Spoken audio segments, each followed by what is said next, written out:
Yo, what's going on, everybody? Y'all know what today is? Always, Brother J Day. Right back at you, trying to show you a little more techniques, tools, equipment, things you'll need to know, survival in the field, off grid living, the whole 9 yards in a bag of chips.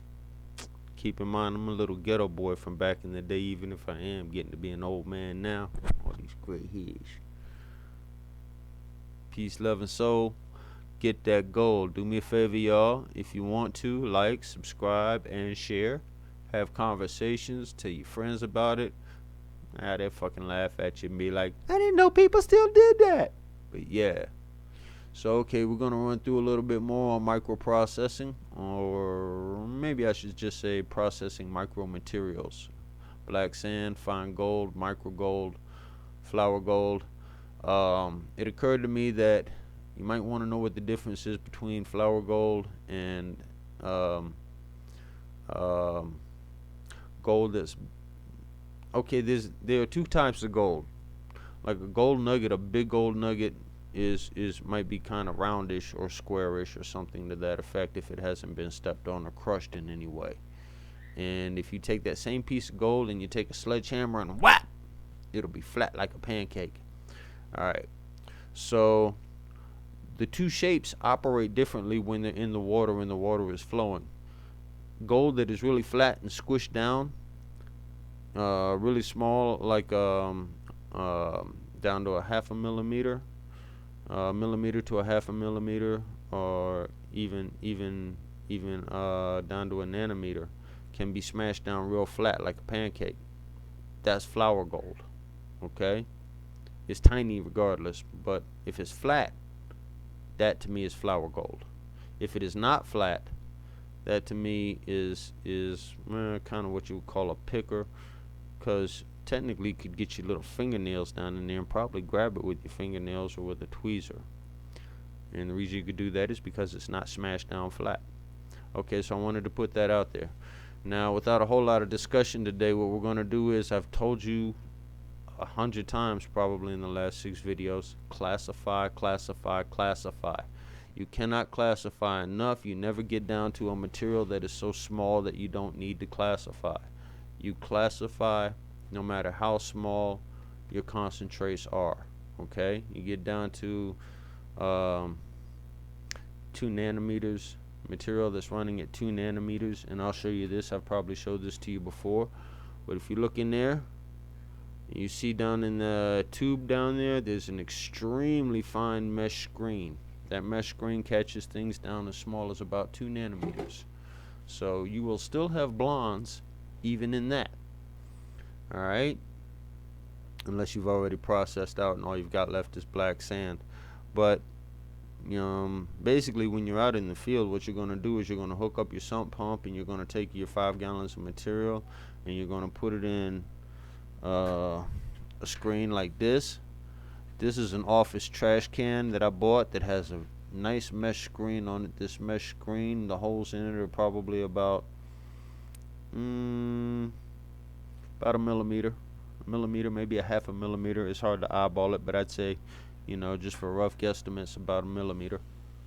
So I would run it through that, and I'll show you how to do that today, because I am going to show you how to really classify, how to classify quickly, how to get down to the smallest materials. And your goal is not to get to the smallest materials, but remember, your bread and butter will be in micro gold and flour gold, because you'll get a couple of pickers, a couple of grabbers every season, but every single time you go out, you will get micro gold and flour gold once you learn how to pan a little bit.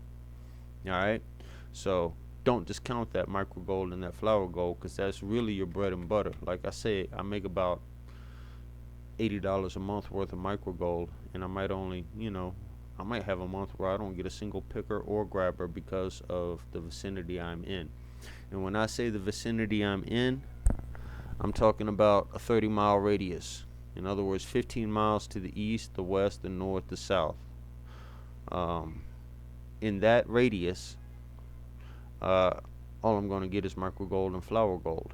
Now, some people in other parts of the country, or some people in other parts of the state I'm in New Mexico, they'd be like, oh, well, you're not processing your material right. And I will challenge you right now. I will come to your neck of the woods, and I guarantee you I will get more pickers, more grabbers, and more flower gold than you do in your neck of the woods. If you come to my neck of the woods, you ain't gonna get shit unless you know how to get that micro gold, because that's just about all there is around here. Now, people would wonder about that, and the answer is really pretty simple. Gold is extremely heavy.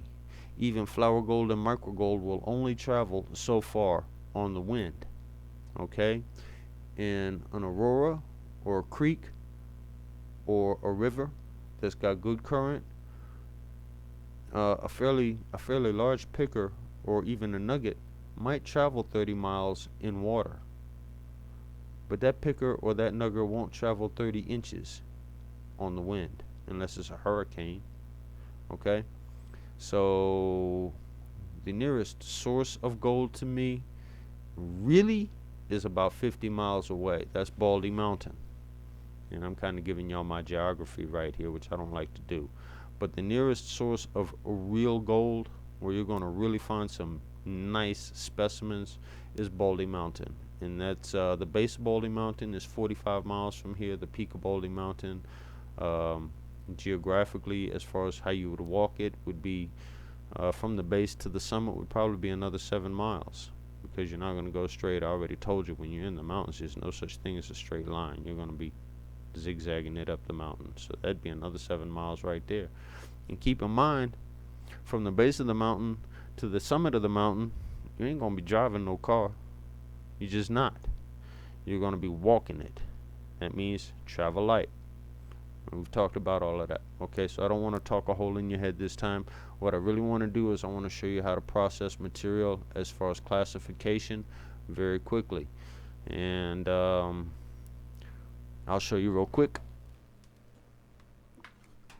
Okay, so you can see all of my little pans and pails down there. Those are the most critical pans and pails that I have. When I go in the field, these things come with me. They come with me. The total weight on them is less than 10 pounds. Okay? In addition to that, most of the weight I'm carrying is water. I will carry 3 gallons of water. The first gallon is for operating my sluice, and then later on operating like probably the next day, because if you let it sit a long time, like about 24 hours, then most of that stuff will settle to the bottom and you can recycle that water. So that's base camp water. So 1 gallon of that water, once I set up my tent and my cooking situation for when it gets dark, that gallon of water will sit right there, and after it gets dark, I will use that gallon of water to run my sluice, and then I will go from my sluice. Usually I will go take the materials out of my sluice once I rinse it out, and we'll get into all of that when the summertime comes around, because that's a very get yourself soaking wet kind of deal. I'm not doing that in the winter, but we'll go over a sluice and how to build a sluice and how to process the tarps out of a sluice, probably in late spring. Speaking of Baldy Mountain, I'm planning a couple of excursions this year. Obo Reservation, which is off of Route 60. Baldy Mountain, which is also off of Route 60 but traveling west. And I would really like to get to Silver City. I would love to get to Silver City. If I go to Silver City, I may never come back. But, well, I would come back the first time, but I would like to get out there and really check it out. I have my eye on a piece of land out there I've been checking on Google Maps that I really want to get, put a claim on it for placer prospecting. So if you're interested in joining up with me for a day trip out to Baldy Mountain, or well, really the Obo Reservation would be more like a day trip. When I go to Baldy Mountain, I'm planning that for 3 days to 5 days. I don't know for sure. It'll depend on my food situation. But if you want to link up with me for Silver City, Baldy Mountain, or Obo Reservation, Obo's a 1-day trip. Baldy Mountain will probably be a 3 to a 5-day trip, and Silver City would be for like as long as I can afford to stay out there and prospect. But if you want to link up with me on any of that, and it doesn't necessarily have to be for gold prospecting, my buddy Don, he's an old-time treasure hunter. Yeah, he says to me all the time, I'd rather hunt for treasure than hunt for gold than dig for gold. And his attitude is, if you know how to treasure hunt, treasure hunting is a lot less work than digging for gold. I disagree with him on that, because even when you find the treasure, you're going to have to dig your fucking ass off to get the treasure, and you're going to have to deal with all kinds of hazards, like all kinds of hazards. I'm going to post some links in some of these videos so that you can get up to speed on treasure hunting and gold prospecting both. Okay, so definitely make sure to always check out the links that I submit underneath of the videos, and school yourself up. You've probably heard this before, but the most valuable piece of equipment you have is right here in your head, your brain. Use your brain, okay? Because somebody can teach you everything they know, but if you're not using your brain and applying what they've taught you, you're wasting their time, and you're wasting your time, and yeah, don't waste time. Time is a much more precious commodity than gold. Believe that. You can't get your time back. Every minute that you waste is gone forever. So don't waste your time, no matter how old you are. I'm so serious about that. My 16-year-old son will tell you that. You can tell I'm choked up. But I mean that. Don't ever waste your time. No matter what you're doing, make sure it's worth the time it takes you to do it. Okay? Because your time, you cannot replace that. If you lose a gold nugget, you'll get 2 more gold nuggets next time you go out. But if you lose an hour of your time, that's an hour closer to the day you fall in a hole in the ground and never get out. So don't waste your time. Okay? Now look, this video right here, I'm going to try to compress about 6 hours of prospecting into a 30-minute video. So there are going to be a lot of video pauses. I'm not trying to edit anything out and make you miss anything. It's just that it requires setup to move from the first thing to the next thing to the third thing to the fourth thing in a meticulous process. So when I hit pause, you're not really missing anything except me moving some bowls and stuff around to make room and stuff like that. But I'm going to try to compress a whole lot of information into this short little video. And already we're at 12 minutes, so I'm going to try to make the rest of this video strictly about prospecting. Yeah. Alright, so I'll be right back. Alright, so the first thing we're going to talk about here is organizational skills when you're a prospector. If you're not organized, whatever you find, you're going to end up losing it, and you're going to have to reprocess your materials over and over and over and over and over again. And as I mentioned a second ago before the break, time is money. Time is the single most valuable commodity any human being has, no matter what they do for a living. So let's talk about organizational skills. First, there's my catch tub.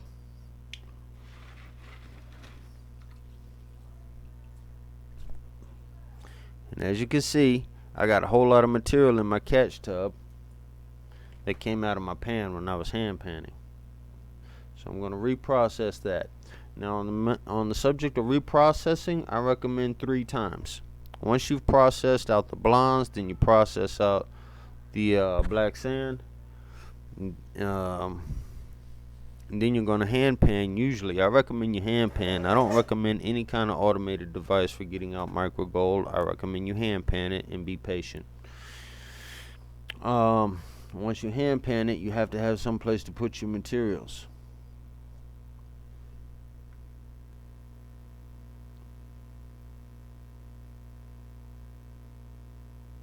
Sorry about that, got a little distracted here. So right there you can see what that says. It says natural catch. In other words, everything that I put in this jar is, I'm pretty sure, like 80% of it is gold. You will always have a little teeny bit of black material in the bottom of there. And when it gets down to like a nanometer in length, it's kind of hard to tell what color it is unless you put a 10x or a microscope on it. But I did look through it through my 7x viewfinder. Now what this appears to be to me mostly is about 80% gold. And just for the record, that little bit right there, that's my entire catch from 30 pounds of beach sand. Okay, that's my entire catch of micro gold from 30 pounds of beach sand. Well, not my entire catch. I'll show you this real quick. In here, please let my pan be dry. I don't want to wet my computer up no more. In here, let me see if I can get some light on it. Can I? So I know you can see that little bit of black sludge running around in there. Well, that's actually that's about 60% black sand and about 40% gold. And the reason I say that, I will show you. Rather than explaining it, I will show you. But it involves that magnet that we discussed a couple videos ago.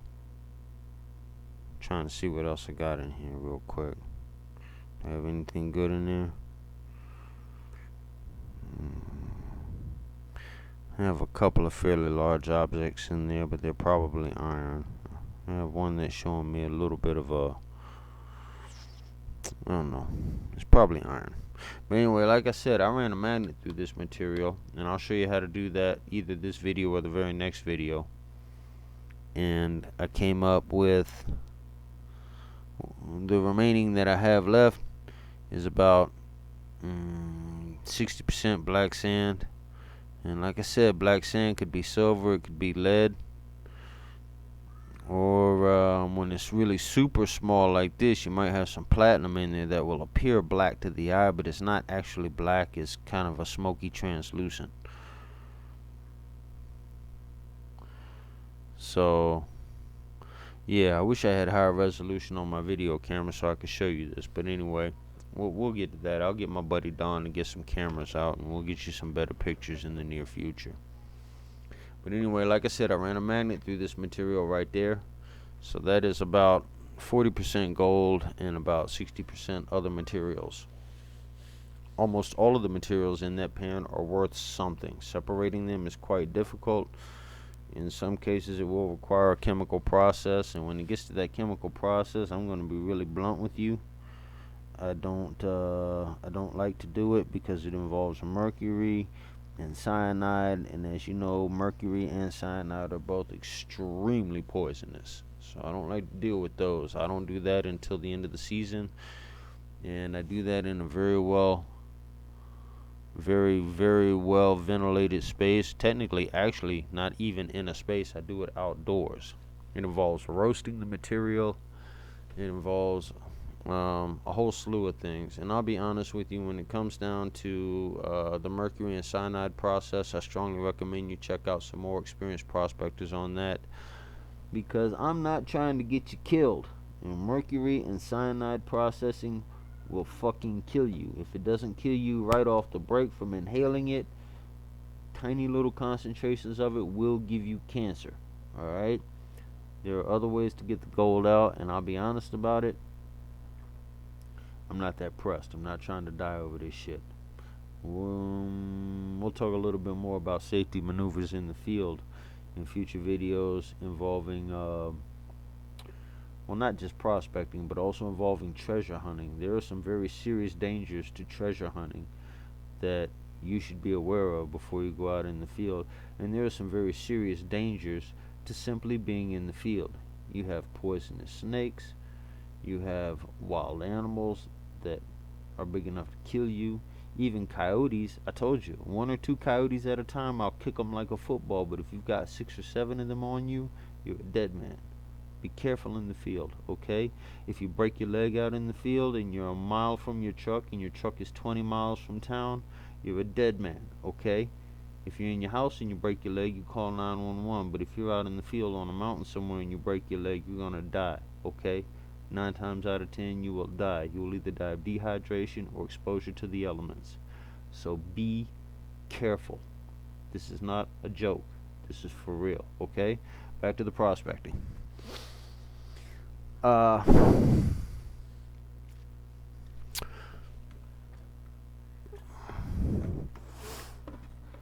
going to tilt my screen down so you can see what I'm doing here. Okay, so you remember liquid gravity bowl, a liquid gravity trap that we built right here.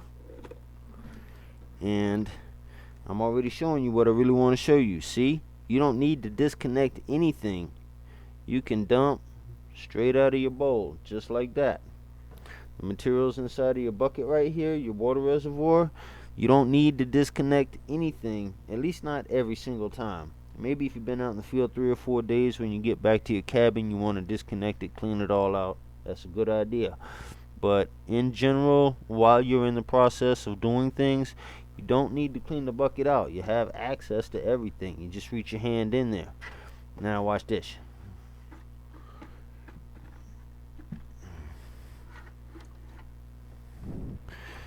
Boom. That's all there is to it. I pull the pump out of the water, and it's out of my way. What is this, you might ask? This is a sock. It's just a plain old sock. Okay, you already know where I got it from, Dollar General. It's just a plain old sock. And the reason you put this sock on there is because this impeller will suck really fine material up inside of there, and that will jam your motor up. It might not burn the motor out, but if the motor is jammed up, the propeller won't spin, and that makes it useless just the same. So, take the sock off. Right now I'm showing you how to clean this all out. Just take your sock off, set that right in your prospecting pan, your gravity pan. And now what you're going to do is you got materials down the side of here. So, basically what you want to do is just scoop that material out. Here's a cool little gadget. I've showed you this before. I put a lid on it this time. And why did I do that? It's a good scooper, obviously. But that's a little gold trap down in there. Anytime you have a depression in something, the heaviest material can go down in that little trap. Okay? Every single thing I do is about finding gold. Every single thing I do as a prospector is about finding gold. So there is not a single thing I do that does not involve shaking the material out and letting the heavy sink to the bottom, like I showed you with the pan.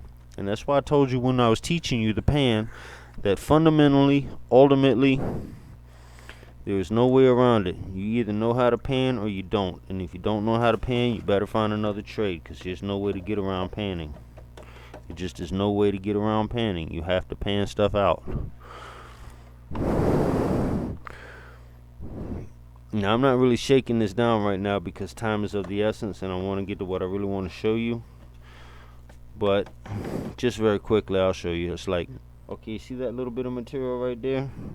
So, add a little bit of water and you just shake, shake, shake, shake, shake. And you dump it. Add a little water. Shake, shake, shake, shake, shake.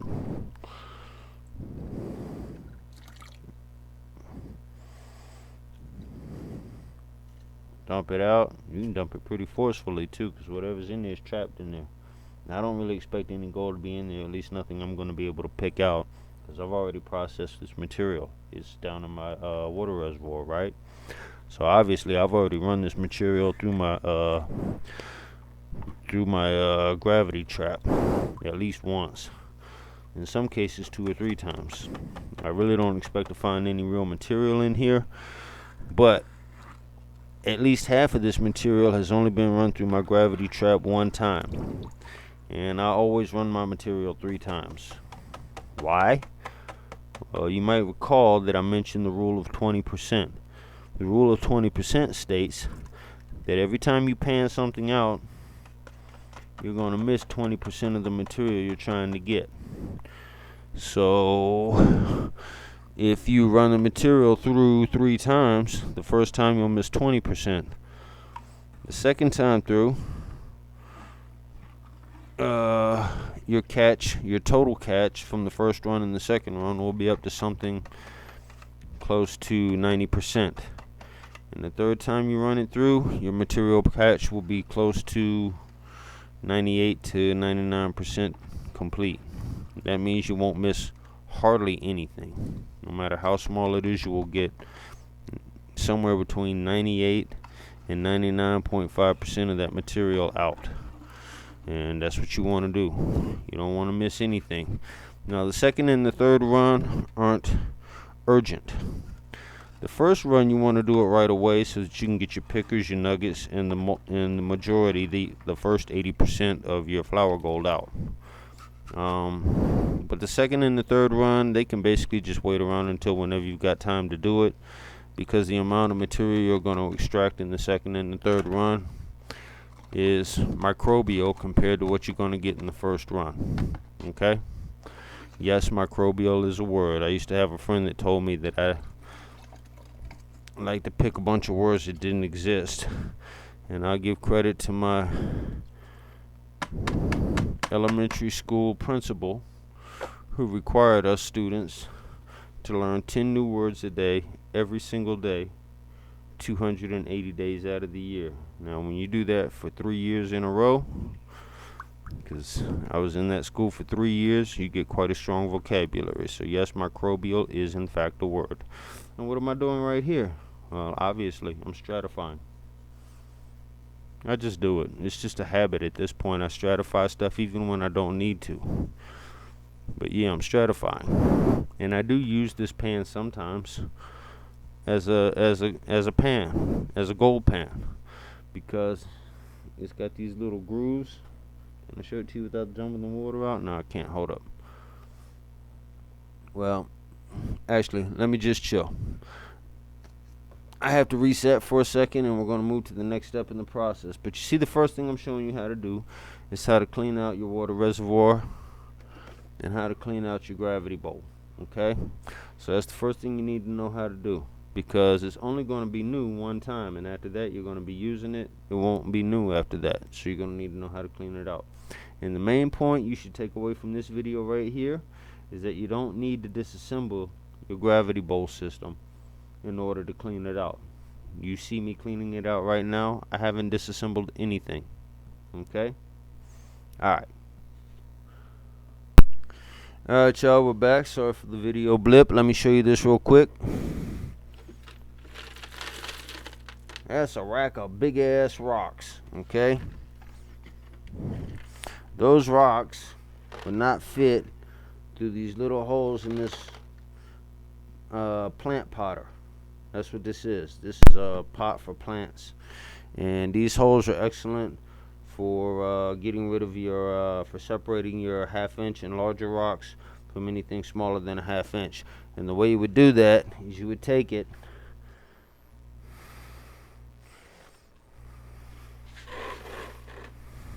and you'd put it down into here, and you just swirl it like this. Now you probably notice there's water coming out all over my floor already.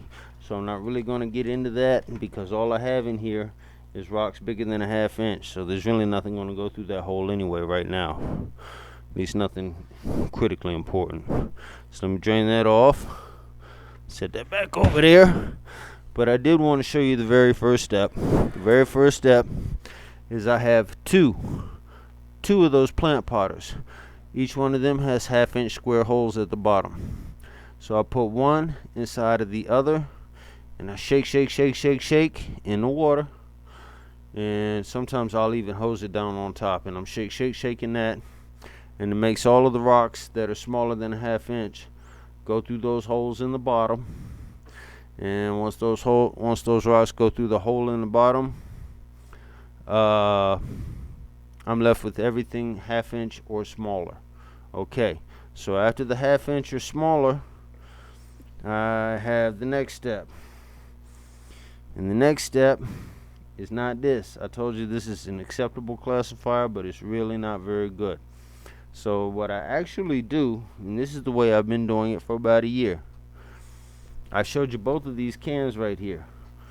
One can has 1/4 inch holes, and the black can has really small, about 1 millimeter to 2 millimeter holes in it. Okay? So what I do is I put both of these cans down in the water, and this is going to classify my 1/4 inch and up will be in here, and anything bigger than 2 millimeters will end up in the black can, and anything smaller than 2 millimeters will fall all the way through to the bucket. And it goes like this. Goes a little something like this. Got some random pebbles here. Dump those in.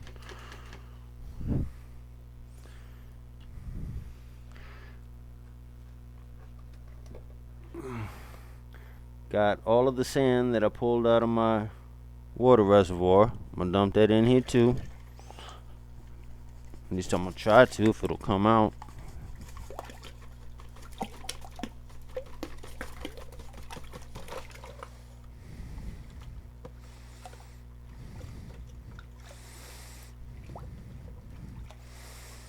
Already I see some black sand accumulation right there in the bucket. That's why just about anything that has a 90-degree wall you can use for a pan in a pinch, okay? That doesn't mean that this is the best pan you can use. It just means that you can use it in a pinch. And once I get this emptied out, I'll show you these ripples in the bottom of this, and that's why this actually makes a really good pan.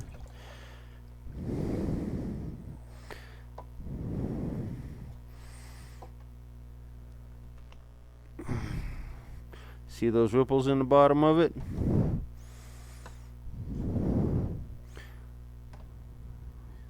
See that black material right down there?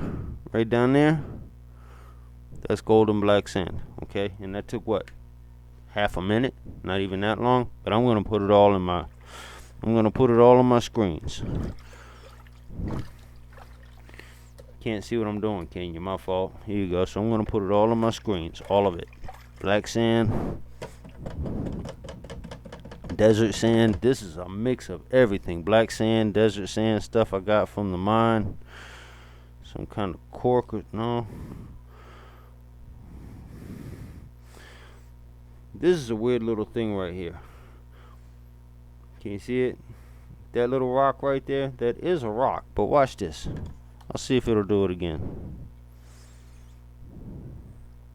You see that? That's a rock, but that thing floats. I don't know exactly what kind of rock it is. I just call it cork rock because it floats just like a cork. But it is rock. It's a rock. It's a stone. It's not a stone we're interested in, though. Anything that's going to float like that doesn't have any heavy or valuable materials in it. So I throw that in my garbage pail. Alright? Now we got to talk about our catch pan right here. Our catch pan is way overloaded. What are we going to do about that? Well, the answer is really simple. You're just going to take any random bucket you got available. This bucket will do fine. And just start pouring that water right into your water reservoir. Once you get your gravity bowl running really nice and you got it all leveled out properly, you won't lose hardly any water at all while you're getting your black sand and micro materials. But in the beginning, when you first turn it on, when you first hit the power, especially when you first hit the power, you're going to get a surge of water running out of there. And we'll talk about that in a minute. But just in general, if you don't have your bowl leveled out correctly, it'll be overflowing quite a bit. And that overflow will go into your catch pan. And if you don't check yourself and get the bowl leveled out, then you could end up flooding your catch pan. I wish I could show you all the black sand down inside of here. There's a rack of it. But anyway, we're not going to worry about all that because it's time consuming. Right now, let's just get to what we're here to do. Alright. So, down there in my water reservoir, I filled my water reservoir up with the overflow that I had in my catch pan. And I got a bunch of materials down in here. I got some really interesting looking materials right in here. Now you might remember I pointed this bowl out to you.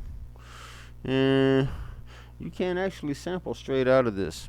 But let me show you what it's really useful for. Setting it on a hard surface like this, it's really very unstable because it's very light. It's very easy to knock it over, turn it over, flip it over, stuff like that. But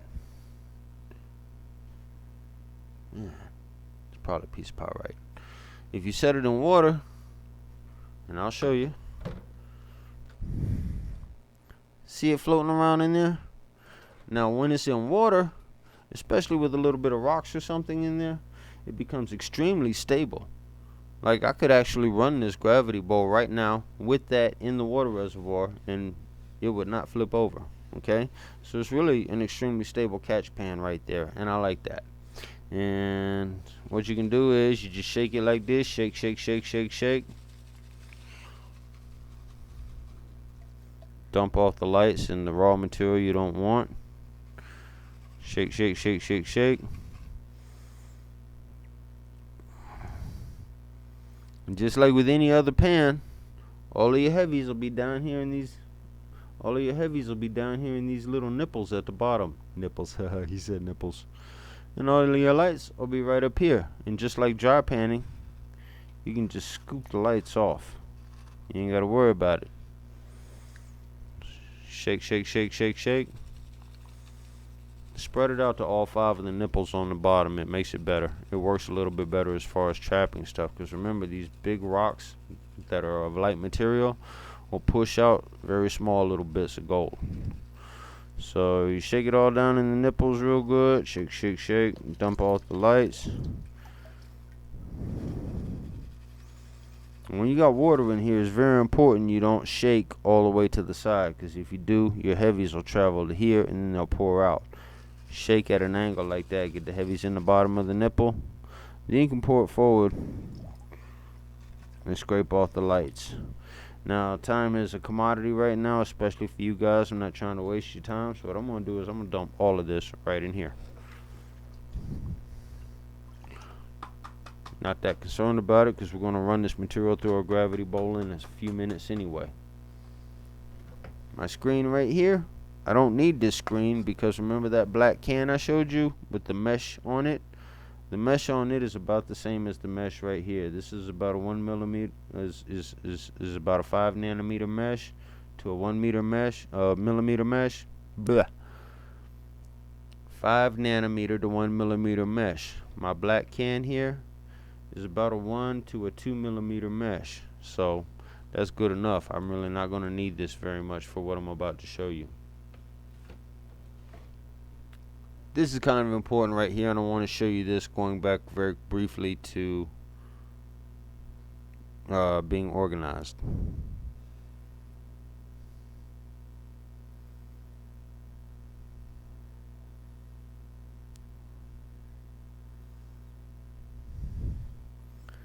See that?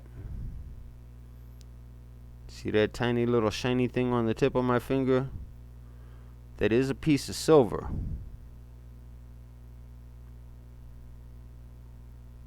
Well, it could possibly be stainless steel. That's not really the reason I'm showing you this. The reason I'm showing you this is organization. If you look very closely at that on a still frame, you'll see that it is faceted. In other words, it is man-made. Now, I want to keep that because it could be silver, even if it is man-made.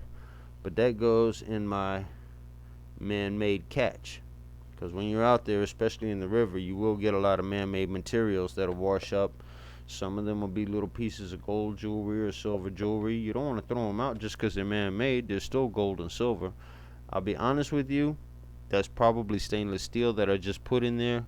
But until I put it through some further tests, I don't know for sure. So I'll keep it and find out later. But the point is, I have my natural catch. Gold, platinum, silver. That's raw, straight from the ground. I have my man-made catch for gold, platinum, silver, stainless steel, things like that that I know for sure are man-made. Organization is very important. And I have my mystery catch. The things I put in my mystery catch are rocks that I either cannot identify or that I intend to crush down and inspect further. Okay? Because sometimes, especially where I live, you'll get volcanic materials that'll have gold or silver as a powder inside the hard rock, mixed into the hard rock from the volcanic processes. And what you'll want to do is you'll want to crush those down. If you just have one, you'll crush it with a pair of pliers. Note, 1 pair of pliers for checking the difference between gold and pyrite. Also for crushing down small rocks to see what's inside the rocks. Or if you got a whole rack of rocks that you need to break down, then I'll show you how to use a pole driver and a steel pole to crush those rocks manually into a powder so that you can inspect what's inside them. But organization is extremely important. Otherwise, you're doing a whole lot of work for not a whole lot of return. Okay? Let's get back to classifying our material. By the way, I wouldn't be bouncing back and forth on everything if I was out in the field doing this. I'd just be doing the specific job. Got one more thing here I'm going to add to the bunch. This is some material that I semi-classified last spring. And this came from the mine, the mystery mine, about 4 or 5 miles from my base camp. But I'm going to put this down in here too. Everything. So it's mostly black sand in here, but there are a few little pebbles and things too. You know, I haven't fully processed that out. So I'm just going to pour everything in there. Alright. Jelly jam jar. It's plastic. It's see-through. It's excellent. Now those things are not indestructible. I think I showed you when I pulled the jars out of my case. Most of them had been squished sideways, turned into banana shapes. Okay. So I'm going to have to pause for a second so I can give you a better view, and when we come back we're going to classify.